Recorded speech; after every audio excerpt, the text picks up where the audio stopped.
झूठ बोल रही है ये। मेरी माँ के पास इतने कम गहने नहीं थे। जरूर इसने सब गायब कर दिए। सुबह का समय था। रसोई में खड़ी रेखा चुपचाप चाय बना रही थी। उसकी आंखों के नीचे हल्के काले घेरे साफ दिखाई दे रहे थे। पिछले 2 सालों से उसने जैसे चैन की नींद देखी ही नहीं थी।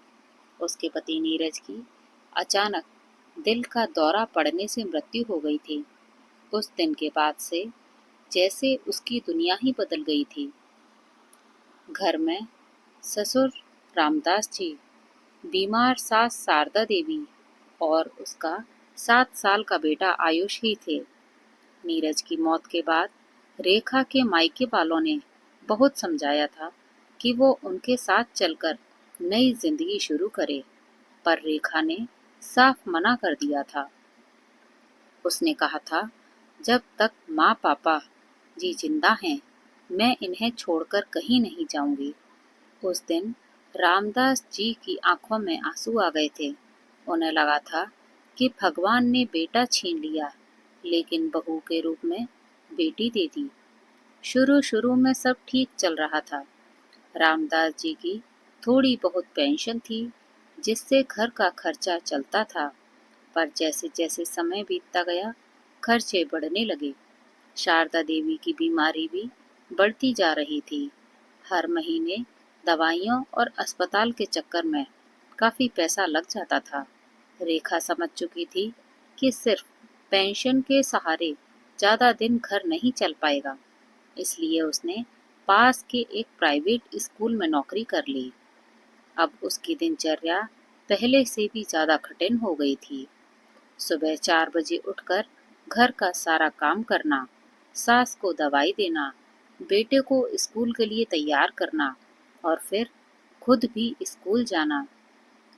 दोपहर को वापस आकर फिर से खाना बनाना और सास ससुर की देखभाल करना।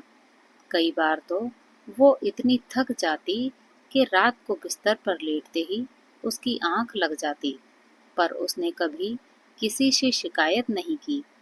लेकिन इस घर में एक और रिश्ता था जो धीरे धीरे रेखा के लिए सबसे बड़ी परेशानी बनता जा रहा था।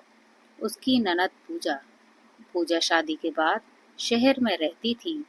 पहले तो वो कभी कभार ही मायके आती थी, पर जब से नीरज नहीं रहा, उसकी नज़र मायके के घर और माँ के गहनों पर टिक गई थी। जब भी आती, किसी ना किसी बहाने से अलमारी के चक्कर लगाने लगती। एक दिन जब रेखा स्कूल से लौटी, तो उसने देखा कि पूजा अलमारी के सामने खड़ी थी। रेखा को देखकर उसने जल्दी से दरवाजा बंद कर दिया। फिर मुस्कुराते हुए बोली, बस ऐसे ही देख रही थी कि माँ के गहने ठीक से रखे हैं या नहीं। रेखा ने कुछ नहीं कहा, बस चुपचाप रसोई में चली गई। असल में सच्चाई कुछ और ही थी। शारदा देवी की बीमारी के इलाज के लिए पिछले 1.5 साल में कई गहने बिक चुके थे। कई बार तो रामदास जी खुद चुपचाप जाकर गहने बेच आते थे, ताकि घर का खर्चा चल सके। उन्होंने ये बात पूजा को इसलिए नहीं बताई थी, क्योंकि वो जानते थे कि पूजा सिर्फ झगड़ा करेगी, मदद नहीं। समय बीतता गया और एक दिन वो भी आया जब शारदा देवी ने इस दुनिया को अलविदा कह दिया। पूरे घर में मातम छा गया। रिश्तेदारों का आना जाना शुरू हो गया। पूजा भी अपने पति के साथ मायके आई हुई थी। अंतिम संस्कार की तैयारी चल रही थी। हिंदू रीति रिवाज के अनुसार शारदा देवी को सुहागन की तरह विदा करना था, इसलिए उनके गहनों की जरूरत पड़ी।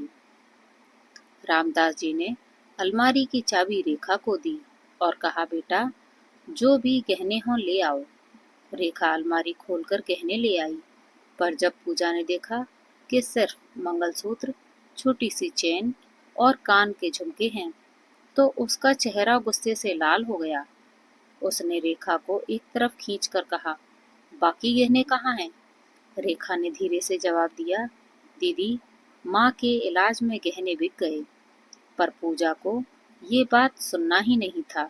उसने वहीं सबके सामने कहना शुरू कर दिया, झूठ बोल रही है ये।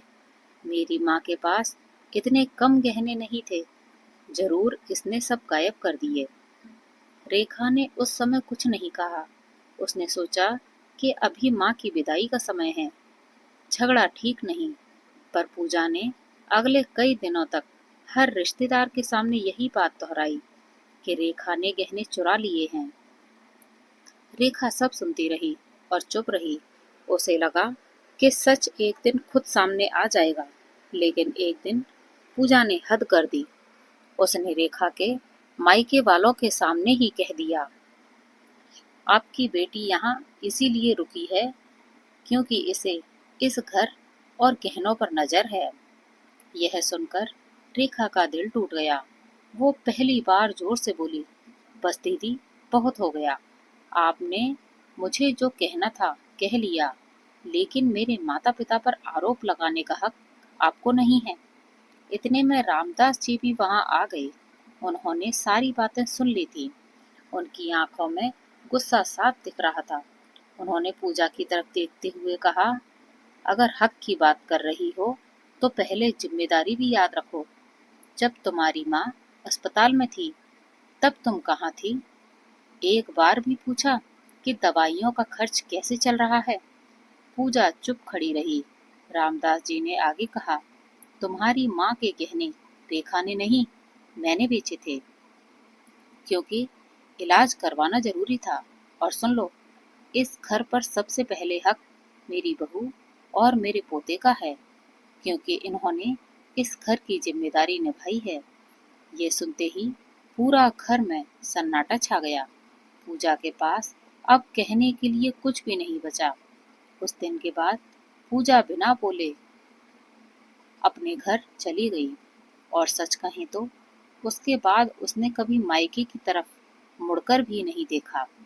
रेखा पहले की तरह चुपचाप अपनी जिम्मेदारियां निभाती रही, पर उस दिन रामदास जी के शब्दों ने उसके दिल में एक सुकून जरूर दे दिया था। सच ही कहा जाता है, हक उसी का होता है जो जिम्मेदारी निभाता है। सिर्फ रिश्ते का नाम लेने से कोई अपना नहीं बन जाता। दोस्तों, अगर आपको ये कहानी दिल को छू गई हो तो कमेंट में राधे राधे जरूर लिखें। और ऐसी ही भावनात्मक कहानियों के लिए लाइक, शेयर और फॉलो करना ना भूलें। धन्यवाद।